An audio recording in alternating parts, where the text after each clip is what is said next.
মিয়ানমারের মংডু সীমান্তে কমপক্ষে 20,000 রোহিঙ্গা বাংলাদেশে ঢোকার অপেক্ষা করছে।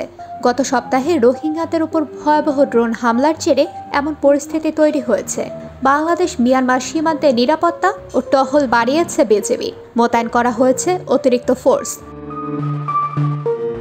বেশ কিছু লাশ নাফ নদী ধরে বাংলাদেশে ভেসে এসেছে। টেকনাফের একজন এনজিও কর্মী বাংলাদেশে বেশ কিছু লাশ দাফনের দাবি করেছেন। একজন রোহিঙ্গা বলেছেন, ড্রোন হামলায় মংডু এলাকায় তার 9 জন আত্মীয় নিহত হয়েছেন, আর আহত 4 জন বাংলাদেশে এসে চিকিৎসা নিচ্ছেন।